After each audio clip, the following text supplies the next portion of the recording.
3 ways your face is getting you beaten up. And I'm not just talking about the dirty looks you give people when you go for a few pints of John Smith's, when you go to the Clevo. I'm talking about when you're sparring, when you're fighting. And you don't even realize your face is doing this, but it's getting you beat up. I'm Cage Warriors lightweight champion George Hardwick, 13-2 professional MMA fighter, degree in sports science. What else do I put in this kind of mini CV? I make really good buttermilk pancakes. But 3 things your face is doing that is ruining your success in the gym and ruining your success in the fight. Number 1 is staring at the different targets you're going to hit. So obviously, when you learn and you're hitting pads, you've got to see what you're hitting when you're starting out, because you don't want to miss. You don't want to hit your pad man. But you're getting these senses and you're still doing it. You look to one pad, you look to the other, you look to the leg pad. You don't realize this, but this carries over into sparring. And if I'm staring at your face, staring at your body, staring at your leg, before I go for any of these strikes, I'm giving the game away. Even if I manage to land still, they're going to be prepared for it. They're going to be tensed up. They're going to get that tension, that physical bracing. So it's going to take the damage off the shot. As well, it messes up your shape. If I'm going to jab the head and I look up, my chin goes up, I lean back, I don't get any power in it. I'm not in a good position to follow up. If I look at the body and I'm going to throw a right straight to the body or a left hook to the body, my head comes forward. They can grab my head. They can uppercut me. I lose my good posture. Almost try the opposite. Look at the body when you jab. Look at the head when you throw that body hook, and it actually fixes your posture as well as being a good feint and misdirection. So that's number 1, where you're looking. You're giving it away with your eyes. Number 2, you're giving it away with your mouth.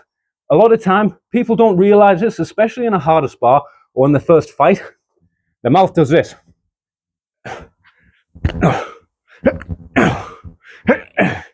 There's a few reasons this is bad. Obviously, you're showing them when you're going to strike. If you tense it up your jaw, you're showing them your teeth. They know when you're going to strike just by seeing your face. As well, chances are this makes you hold your breath. You want to relax, snap when you land shots. This is going to help power, and it's going to help your cardio in the fight. If you're repeatedly holding your breath, every combination, 3, 4, 5, 6 punch combinations, you are going to be gassed out in a 3-round fight, let alone a 5-round fight. So that's number 2, is you tension up your mouth.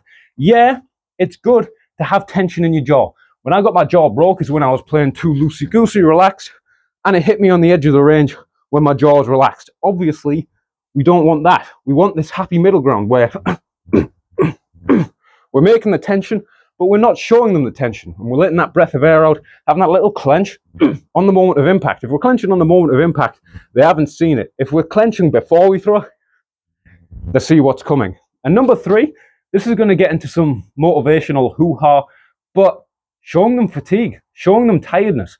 There is nothing in a fight. There is no kids sat outside or wife sat outside the cage, no coach motivation. There is nothing in a fight that can give people more motivation, more power, more willpower, more cardio than seeing you have a chink in the armor.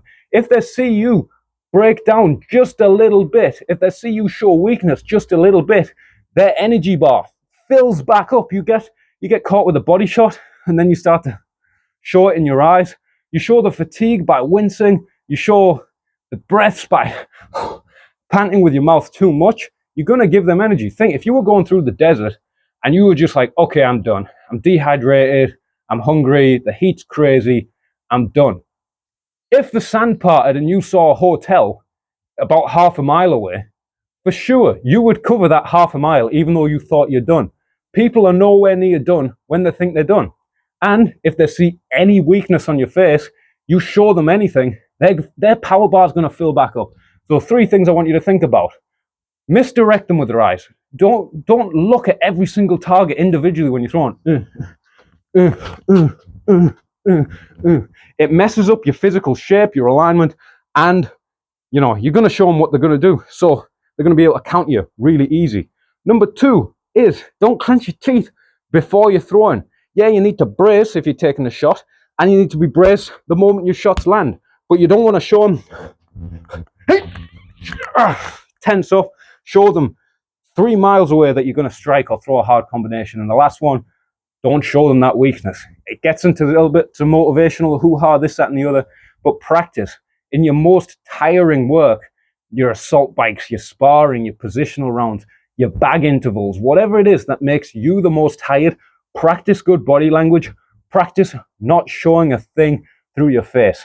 I'm George Hardwick. You want more fight tips, breakdowns, any suggestions for breakdowns? Put them in the comment below.